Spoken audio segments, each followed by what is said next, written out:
Listen to me. If there was a wise man who would ever think of this, they would say in order to be superior to the man, you've got to be the man. For I am the man himself.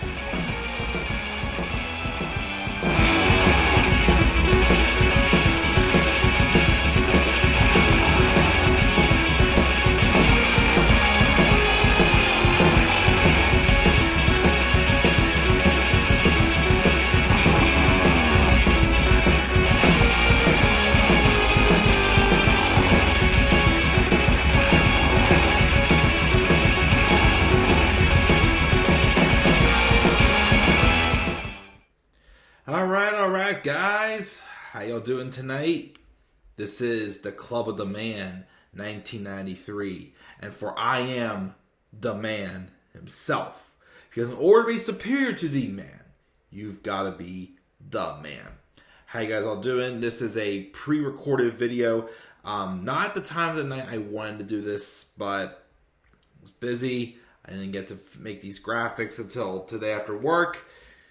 I went the wrong route with them, but I'm here to give a very, very brief pre-recorded video of a brief live review. For the first time, I'm reviewing an NXT show since since NXT TakeOver 36 back in 2021, right before the 2.0 brand took over. Most of these guys on this show, except for, a few, some of them were in the UK at the time. Some of them, were over here doing other things. But, I don't know. I had the itch to kind of, check out Stand and Deliver, see what it was like, and just roll from there. And overall, when I watched it, it was a solid pay-per-view, I would say. Not really many people, got me that interested. I came out of the show still not interested in watching NXT again. I mean, don't get me wrong, there are some people that, I like, people who are in this main graphic. A few others that have the potential for sure. But again, it's just, I came out of the show like, okay, that was nice, something different, but nah, no thanks, not for me. But there's definitely, again, some of these names that I will definitely praise. I would say the second half of this show, from that Fatal 5-Way for the North American title on, except for the women's tag title match, the second half of the show was pretty good. I did enjoy most of the last, 4 of the last 3 matches, because there were 7 on this card, including the pre-show. But I'm just going to just breeze through this really, really quick here. Not much else to really say. Let's give my brief thoughts. But like I said, this show didn't make me go oh my gosh, I gotta watch NXT. Nah. Okay, some people had their moments, some good matches, but no characters that really stood out to me too much. But we'll talk about it fairly briefly. I only saw this match because I watched it when the replay was playing. So the kickoff show was on when it happened. And we opened up with a mixed tag match with Chase University. The team is Andre Chase, Thea Hall, Duke Hudson, who is originally Brendan Vink, the guy who, during the pandemic era, briefly teamed up with Shane Thorne, that Vince was apparently very, high on, probably because he's a tall guy.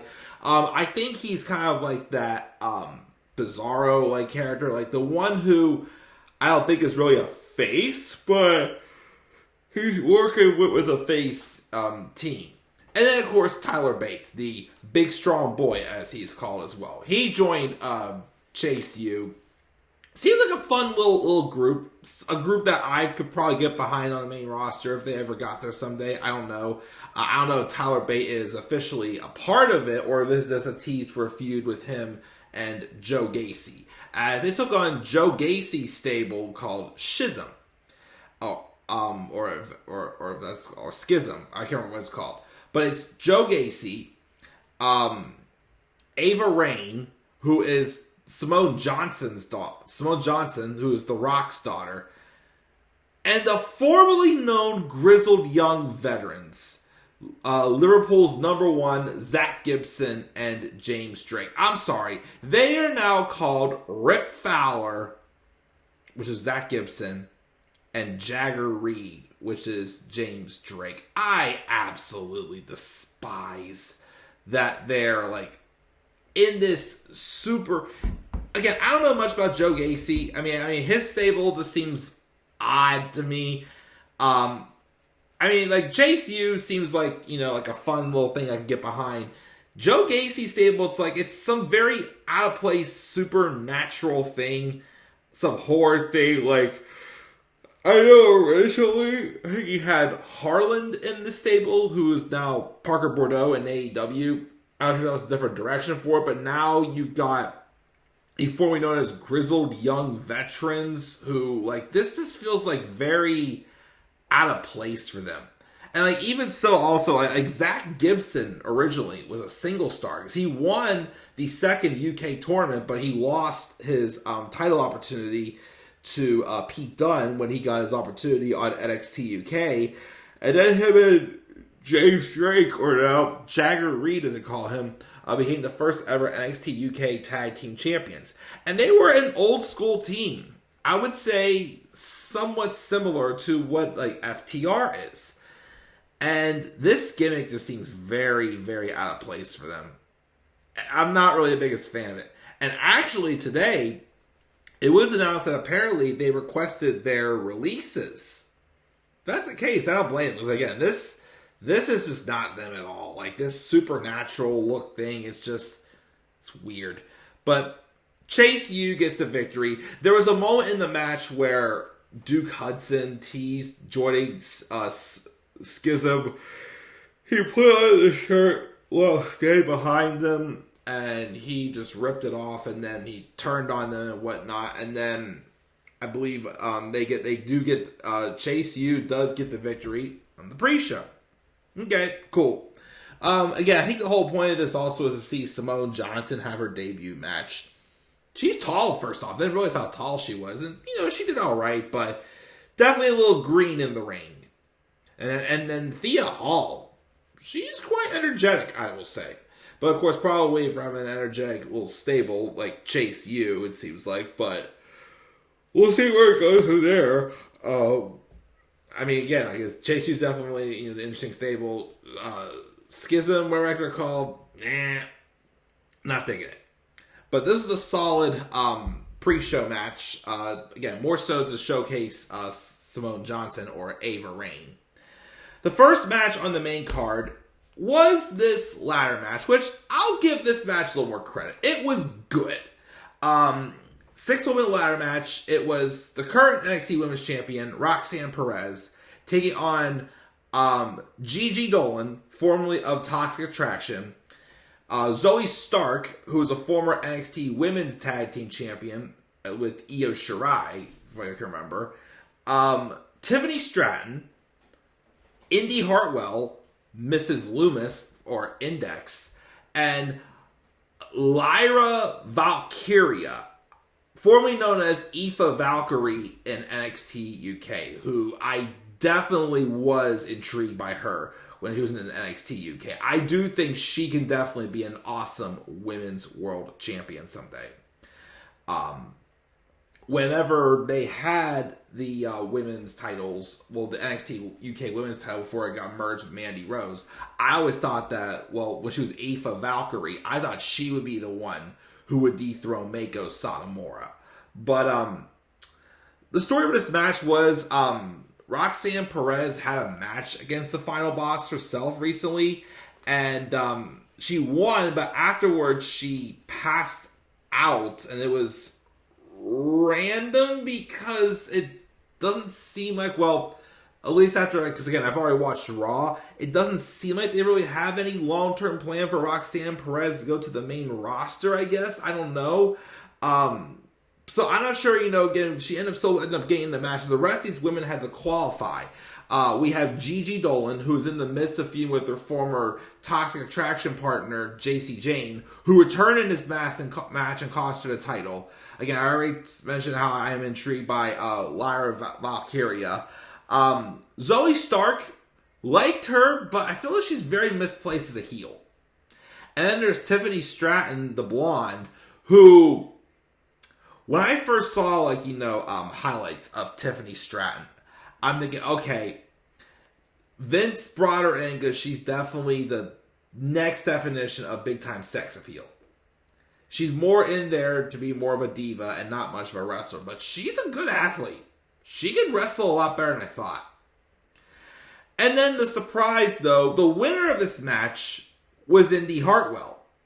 After she was struggling and Dexter Loomis appeared and slid between her legs. It was very awkward looking. And helped her up the ladder for her to become the new NXT Women's Champion. I mean, it was still a good match, I would say. The women did very good use of the ladders. I think, didn't Indy, slam, who was it? Somebody to the ladder? It was a big-time thud. It sounded very vicious. I know Stratton had a dive in there. Valkyria looked good. All the women looked pretty good. But Indy Hartwell gets the win. Not sure how I feel about that. I think the original plan was for them to eventually put the title on Cora Jade. But Cora is out with an injury. I didn't notice till the other day. I guess she's been out with an injury since January, I think. Which sucks. But a lot of people are saying, again, I'm saying this again because I don't watch NXT. I don't plan on watching it anytime soon still. Maybe check out another pay-per-view. I don't know. But a lot of people think they only gave the belt to Indy because they wanted someone else to drop the belt to Tiffany Stratton, who could be getting it very soon. But we'll see. And again, we still got SmackDown on Friday. Nobody got called up on Raw tonight. Could we see a couple call-ups on SmackDown? If so, I definitely think Roxanne Perez would be one of them. She is good. Again, I've seen her, a handful of times. She is really good. So, I wouldn't be surprised if they did bring her up. But, that was that opening match. The second match on the main card was a decent, but not anything too special tag match. It was Gallus, Mark Coffey, and Wolfgang. Hey, yeah.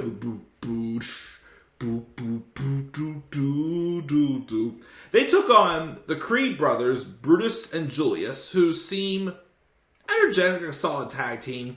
And then there's Tony D'Angelo and what's his tag team partner name again? Stacco or Channing? Here, hold on. Let me go find it here. It is Channing Stacks Lorenzo. Okay. The Family, I think they're called.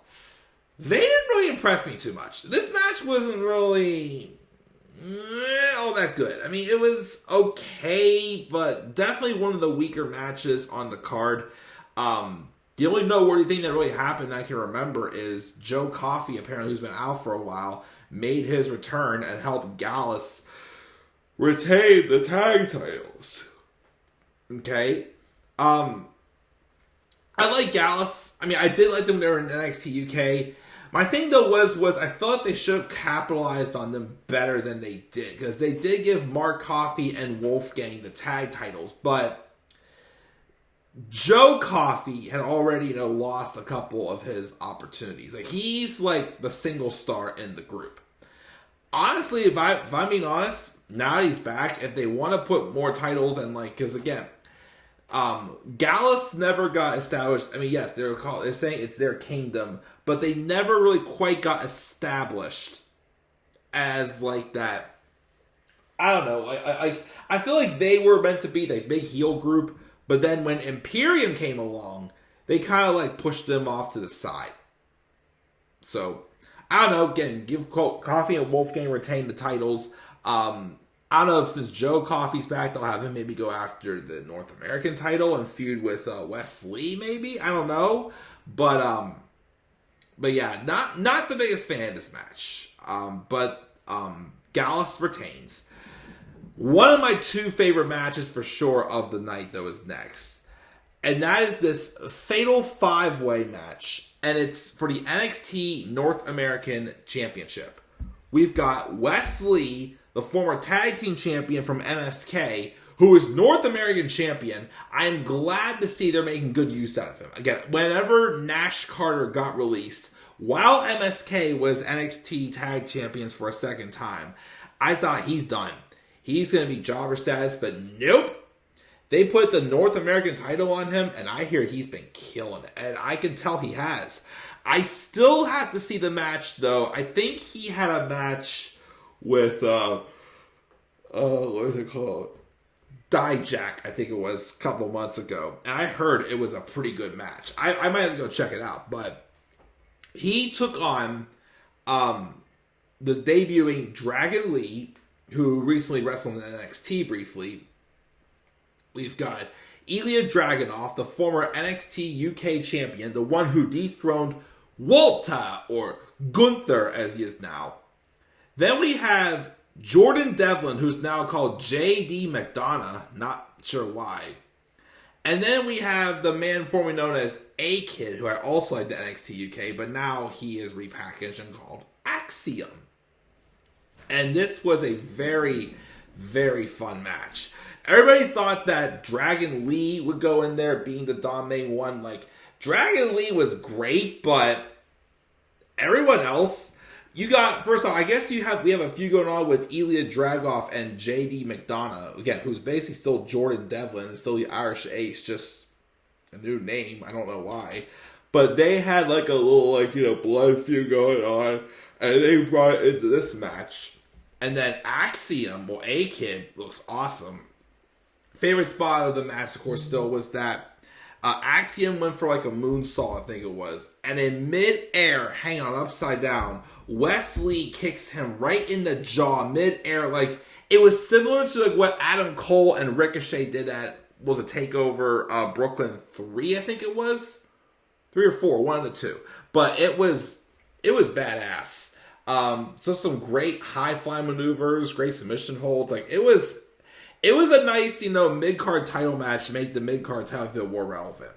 And like I said, Wes Lee, who got ripped off because his tag team partner got in trouble and he got released. Again, he's killing it. I'm very impressed with what he's done as a single star since Nash Carter got released. But he does retain in an excellent match. He pins Ilya Dragunov, which I'm surprised that I know Triple H is very high on him. Well, then again, it's a Shawn Michaels show. But we'll see, because again, he is the one who dethroned Gunther. And then, of course, the other match that I thought was absolutely awesome. Well, then again, not just that. The main event was great too, but that's probably my third favorite match on this card.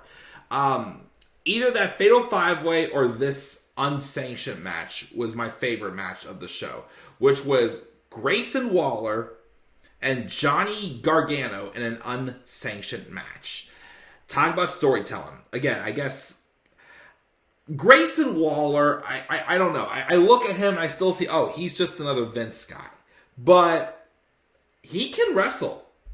He just doesn't really have an appealing character. He's basically like a Tyler Breeze or like a Austin Theory selfie person, basically, like internet darling and whatnot. But of course, the history you all know that is when Johnny was getting ready to leave NXT, Grayson Waller was the one who wrote him off television. So this is basically revenge. And I guess in the build for this, like Grayson Waller got personal, went to Johnny's house. They fought outside his house. It was kind of a scary sight. But the two of them went to war.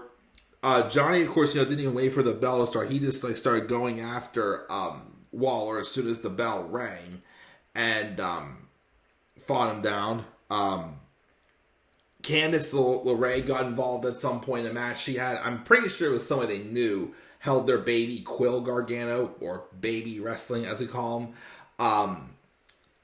Candice got in there, and I know she used a couple kendo stick shots, and Johnny had some moments again where Grayson was dominating him as well. Grayson, again, is an excellent wrestler. I just don't get the character at all for him.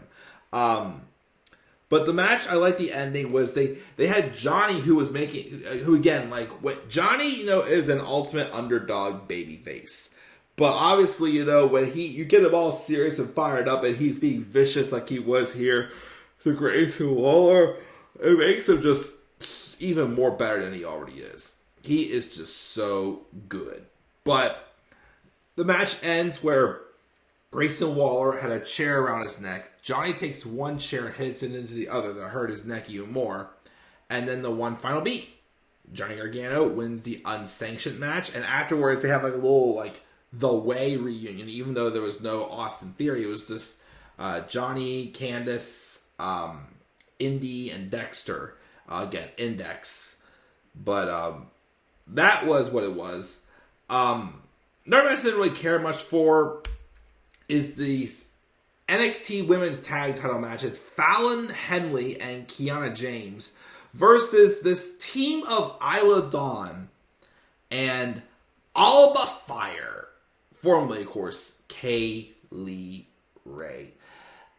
I just still do not get why they gave NXT Women's Tag Titles. And again, I'm sorry, even just the main roster tag titles alone, there is no depth in this NXT or in this women's division at all, period, in the company. Not just NXT, but Raw and SmackDown, where those titles really do feel relevant again, But yeah, the match was what it was. I guess the stories here is that Fallon Henley and Kiana James are some sort of like bizarro tag team where, I guess both their significant others, Josh Briggs and Brooks Jensen, are like best of friends. So they're like the de facto team that, they don't get along with each other, but, their significant others are best friends. And then there's Isla Dawn and Alba Fire. I guess Isla Dawn dug more into her like creepy supernatural type character that was supposedly what they're starting to develop her at when NXT UK ended. But yeah, Kaylee Ray just needs to be Kaylee Reagan. I don't like this Alba Fire name, but the heels win the tag titles. We'll see where they go. I don't expect much. And then the main event, definitely a match that I was intrigued by for sure, was the NXT Championship between Braun Breaker and two-time North American champion, former Breakout Superstar Award winner, Carmelo Hayes. Him, indeed, struck his moment. Him and Braun Breaker had a very excellent match again. These are definitely the two biggest stars that come out of the 2.0 era for sure. They had an excellent match. There was a spot in the match where there was a referee bump. And Trick Williams, who is Carmelo Hayes' buddy, did come out. And he did try to stop Breaker from winning by hitting him in the back of the head. But Breaker was able to kick out of it. And it eventually led to Carmelo Hayes getting the clean victory over Braun Breaker. Again, yes, Braun got the got bashed in the head with the title, but was enough to keep him down. So nice rub there, but also nice rub to see Carmelo win clean. But yeah, so I don't know, what's gonna happen after this, but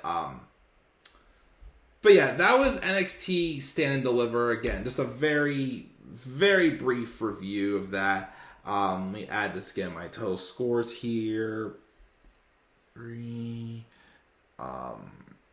The fourth match was the Fatal 5-Way. Then we had match number 6 was the unsanctioned match. Match number 7, and then match number 8. Yeah, it's still probably about like a solid. I'll give it a B-. Like I said, some intriguing characters for sure in this show, but not enough that I want to watch every single week. But again, that's just a brief thoughts. I want to talk a couple minutes longer than I wanted to, but again, I checked out Stand and Deliver. Can't tell you the next time I may check out an NXT pay-per-view, but get this for something different. Again, I will not be able to do any videos tomorrow night, but Wednesday when I get home from work, I will be doing my live review to WrestleMania 39, Hope to catch you guys there. So guys, I gave a B- for NXT Stand and Deliver 2023. What are your guys' thoughts on this show? Make sure you guys leave your thoughts down in the comment section below. And be sure as always to slap a like on the video and subscribe to my channel. Follow me on Twitter at the Club of the Man 93. Also follow me on TikTok and Instagram at the Club of the Man 1993. And guys, the man's tired. He's going to bed. But just never forget, in order to be superior to the man, you've got to be the man. And as always, guys, for I am the man himself.